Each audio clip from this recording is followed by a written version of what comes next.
When aliens witnessed human resilience without technology, the Galactic Council had long considered humans peculiar. Among the countless species spread across the stars, humans were noted for their technological prowess but also for their strange adaptability to the harshest environments. For millennia, species throughout the galaxy had grown to rely entirely on their advanced technology. But humanity, despite its advancements, still held on to something primal, something the aliens couldn't fully comprehend: resilience. That's why, when the Council decided to conduct an experiment to test the endurance of various species without technology, the human representative, Commander Julia Mason, eagerly volunteered. She found the challenge intriguing, though most other species viewed it as impossible.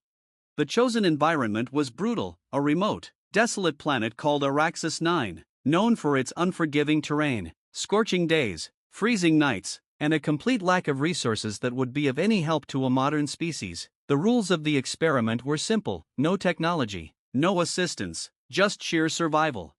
Commander Mason, dressed only in simple fabric clothing, descended onto the planet alongside representatives from 3 other species: the Zorth, a reptilian race with advanced intellect; the Elviri, a graceful and telepathic species whose minds were their greatest weapon; and the Tark, a silicon-based lifeform with bodies impervious to most environmental dangers. The alien species scoffed at Mason's simple approach to survival, bringing along as much of their own natural gifts as they could.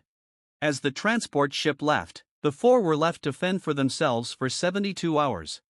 Day 1, heat. The sun beat down on the group as soon as they landed. Araxis 9's atmosphere offered little protection from the intense solar radiation. Within hours, the Elviri, with their slender, pale forms, struggled to adapt to the heat. Their telepathic abilities could not cool their bodies, and the heat sapped their energy. The Zorth used their natural biology to absorb heat through their scales, but they too felt the strain of the unrelenting sun. Commander Mason, however, adapted differently. She found shade beneath a rocky overhang, covering her head with part of her shirt and digging a small pit in the ground to stay cool. With no water available, she rationed her energy, limiting her movement and letting her body acclimate. She knew her survival depended on conserving resources, not on fighting the environment. By nightfall, the Elviri ambassador was on the brink of collapse, dehydrated and delirious from the heat. Mason offered what little assistance she could. Using makeshift techniques she had learned from survival training on Earth, she demonstrated how to build a rudimentary shelter with stones and her clothing to minimize heat exposure during the day. Day 2, cold. The second night brought freezing temperatures that pierced even the Tark's naturally hardened exterior. The Zorth, relying on the warmth they had absorbed during the day, huddled into the ground, their reptilian bodies stiffening. The Elviri had no defense against the cold and trembled uncontrollably, their mental powers failing to sustain their physical form.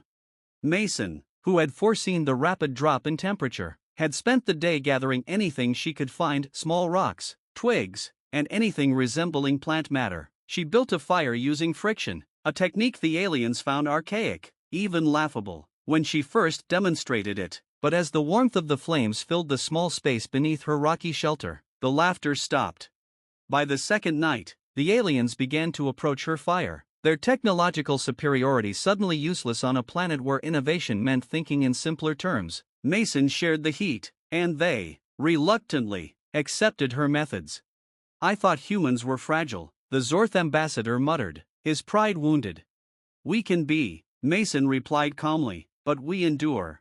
Day 3, survival. By the third day, the alien representatives were struggling to stay alive. Their bodies, so accustomed to technological aid, had begun to shut down without it. The Tark had cracked in the cold, their silicon skin unable to regenerate without advanced tools. The Elviri, usually serene and commanding, had become quiet, their telepathic abilities flickering as their minds deteriorated under the strain.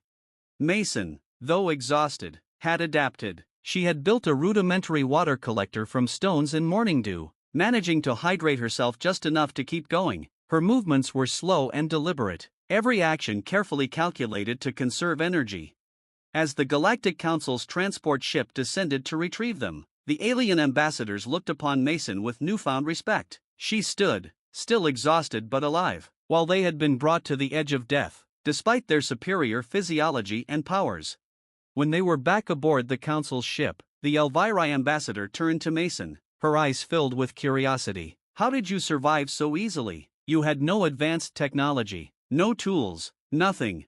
Mason smiled, though the weariness was evident in her face. Survival isn't just about technology, it's about adaptability, using what you have, and knowing when to fight and when to conserve. We, humans, have evolved to endure environments far harsher than this. We learn, we adapt, and we persist. The Zorth ambassador, normally haughty, nodded slowly. Perhaps we have underestimated the value of such primitive skills. Mason looked out at the stars as the ship ascended into space, leaving Araxis 9 behind. Sometimes the most advanced technology isn't what you bring with you, it's what's already inside you. From that day forward, the Galactic Council saw humanity differently, not for their technological advancements, but for something far more powerful, their resilience and will to endure, even when stripped of every advantage. In the end, it wasn't technology that impressed the galaxy, it was the human spirit. As the transport ship carried the group back to the Galactic Council space station, the atmosphere in the cabin was filled with quiet reflection. The aliens, each shaken by their experience on Araxis 9, began to understand that their reliance on technology had left them vulnerable in ways they had never considered.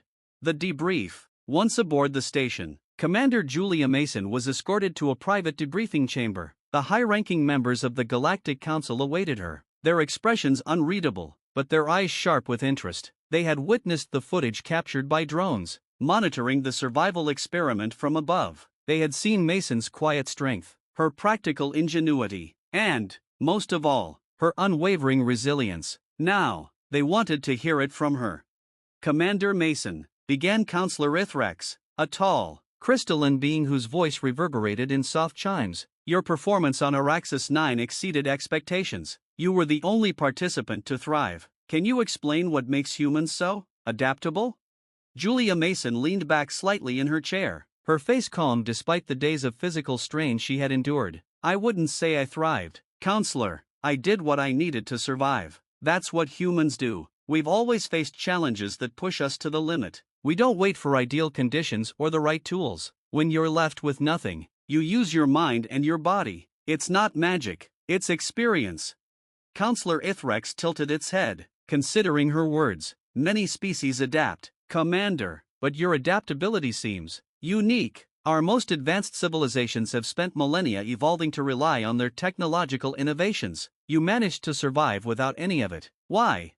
Mason paused for a moment, considering her response. "Humans are versatile. We've evolved on a planet that threw everything at us: extreme heat, cold, droughts, floods, predators, disease. We learned that we couldn't always rely on external tools. Sometimes the only thing you have is yourself. Our bodies might not be the strongest or fastest, but our survival instincts are sharp. We improvise, adapt, and overcome. That's how we've survived for so long, and that's what I did on Araxis 9. The counselors exchanged glances, intrigued. Counselor Sav, a member of the insectoid Marek race, clicked its mandibles thoughtfully. "Fascinating. Your species has made technological leaps, yet you have retained this primal resilience. Our civilizations have progressed past the need for such raw survival skills." Mason smiled gently. "That's the thing. We humans don't see progress as a replacement for those skills. We see it as something that enhances what we already have. But deep down, we know that if everything fell apart, if we lost all our technology, we'd still have the will to fight, to live. It's in our DNA." The other ambassadors. As Mason's debriefing continued, the other ambassadors from Araxis 9 gathered in a separate chamber, undergoing their own evaluations. They were visibly humbled, their usual air of superiority replaced by introspection. Ambassador Fernick, the salamander-like alien with pale pink skin, leaned forward, speaking to the others. "We underestimated them," he said quietly. "Humans, we saw them as a species defined by their technological achievements, but we missed what was underneath." Gaspa, the bird-like Ogulda ambassador, nodded slowly, her feathers ruffling in agreement. "Commander Mason, she demonstrated something we rarely encounter in the galaxy, an instinct, a raw strength that doesn't rely on advanced equipment or abilities. She endured while we faltered." Ambassador Zicto of the Zorth, usually aloof and prideful, spoke next, his reptilian eyes narrowed in contemplation. "Our kind has grown complacent, comfortable in the safety our advancements provide. But what happens when we are stripped of those comforts? On Araxis 9, we found out, and it was not a lesson I enjoyed learning. The room fell into a thoughtful silence, as the alien representatives came to grips with the uncomfortable truth they had all survived thanks to Mason. Without her leadership, they would have perished on that desolate planet. Despite their differences in physiology, intellect, and technology, it was Mason's simple, human endurance that had kept them alive. The shift in perspective. When the Galactic Council reconvened to discuss the results of the experiment, Mason was invited to speak before the full assembly. The chamber was filled with ambassadors from across the galaxy, all eager to hear her account. She stood at the podium, looking out over the sea of alien faces, and began to speak. What I learned on Araxis 9 is that survival doesn't come from the tools you carry or the technology you depend on. It comes from within, from your will to live, from your ability to adapt, and from your understanding that life is precious and fleeting. I was there with ambassadors who represent some of the most advanced civilizations in the galaxy, and yet, when we were stripped of our technology, we were all the same vulnerable, afraid, and desperate. In those moments, it wasn't intellect or power that mattered, it was endurance. Her words rippled through the assembly, drawing nods and quiet murmurs of agreement. We, as a galaxy, have focused so much on advancement that we've forgotten the importance of the fundamentals. Mason continued, humans might not be the strongest or the most advanced, but we are survivors, we endure, and that's something no amount of technology can replace. The counselors listened intently, their minds open to a perspective they hadn't considered before. After Mason's speech, Counselor Ithrex approached her privately. Commander Mason, your words have sparked a discussion among the council. We believe there is value in revisiting the idea of survival, real, primal survival, in our galactic culture. Perhaps it's time we reintroduce some of these principles to our own worlds. Mason smiled softly. Sometimes, the old ways have a lot to teach us. Counselor, technology can be a gift, but it can also be a crutch. The balance is important. The legacy. The experiment on Araxis 9 became a turning point in the Galactic Council's understanding of humanity. No longer viewed merely as inventive technologists, humans were now seen as a species that had mastered both innovation and survival. The Council began to rethink their relationship with technology, understanding that while it could elevate civilizations, it could also leave them vulnerable if over-relied upon. Back on Earth, Commander Mason was hailed as a hero not just for surviving the ordeal, but for teaching the galaxy a valuable lesson about resilience. Stories of her time on Araxis 9 spread across the stars, and the phrase human endurance became synonymous with the ability to adapt, to survive, and to persevere in the face of overwhelming odds. In the end, it wasn't humanity's technology that left an impression on the galaxy, it was their spirit, and that, as the aliens learned, was something that could never be replicated, no matter how advanced their machines became. A new path forward. Months after the Araxis 9 experiment, the Galactic Council enacted a series of reforms aimed at reintroducing survival training to its members. The program, inspired by Mason's resilience, was designed to teach individuals from various species how to endure in environments without the crutch of advanced technology. It was seen as an opportunity to reconnect with the natural instincts many had forgotten. Alien academies, once exclusively focused on intellectual and technological advancement, now included courses in wilderness survival, physical conditioning, and mental fortitude. Counselor Ithrex personally oversaw the development of these programs, calling them the Mason Initiative, in honor of the commander who had reminded them all of the importance of inner strength. Meanwhile, on Earth, humanity was beginning to be seen in a new light by their galactic neighbors. Diplomats and ambassadors from other species visited Earth not just to discuss trade and technology, but to learn more about the human spirit. They were curious to understand how a race so technologically advanced still held on to such deep-rooted instincts of survival. It became a point of pride for humans to share their history, stories of explorers, inventors, and those who had faced extreme adversity and endured. Commander Mason's influence. Julia Mason, though modest about her role, found herself at the center of this newfound appreciation. Invitations to speak at galactic forums poured in, and her insights on resilience and adaptability became highly sought after. Mason, however, never allowed the attention to change her. She saw herself not as a hero but as someone who had simply done what was necessary to survive. One particularly memorable event was her address at the annual Galactic Unity Summit, where leaders from all known species gathered. Mason took the stage to speak about humanity's history of overcoming adversity, not through brute strength or superior technology, but through sheer determination. She spoke of Earth's history, the hardships of ancient times, and how human beings had learned to face and overcome natural disasters, famines, wars, and disease. Humans have never had it easy, Mason said, her voice calm but powerful. We've learned to adapt because we've had no other choice. We've had to make peace with our fragility, but in doing so, we've discovered our greatest strength, the will to keep going, no matter how bleak the situation.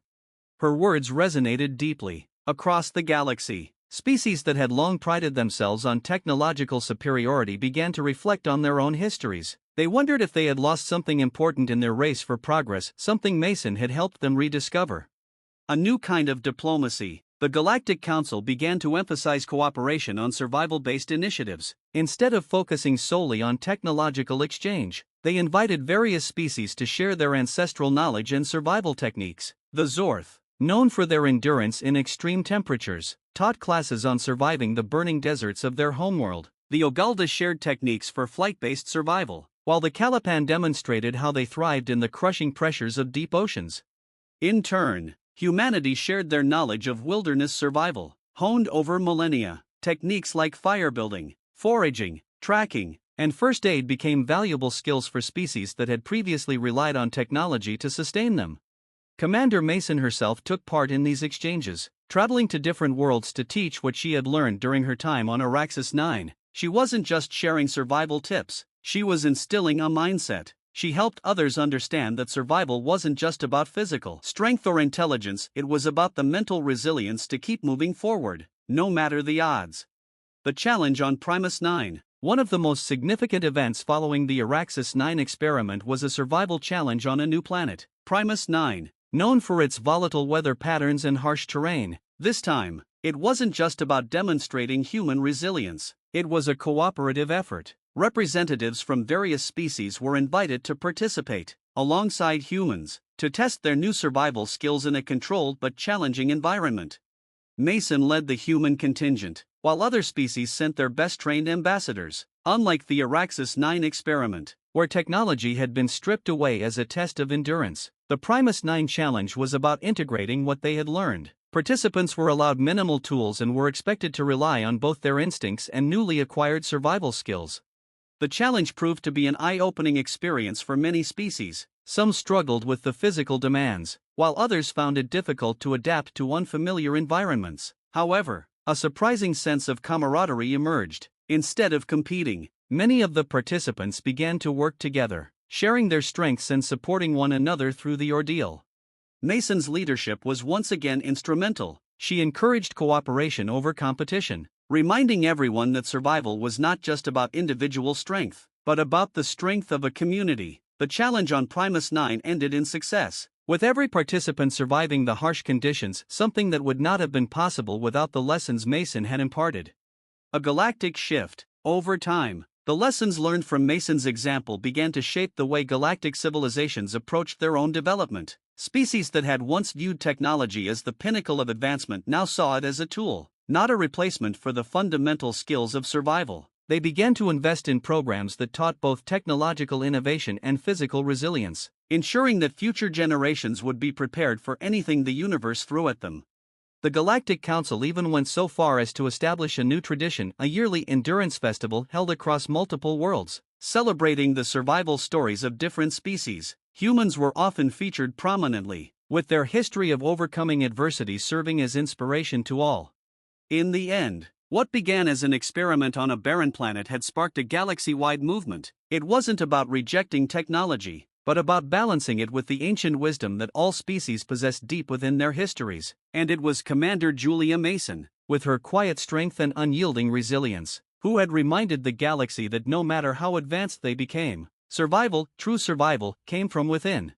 The galaxy had changed, but Mason remained the same. She continued her work, not as a celebrity or a hero, but as a teacher, and in doing so, she left a legacy that would endure long after the stars themselves faded from the sky.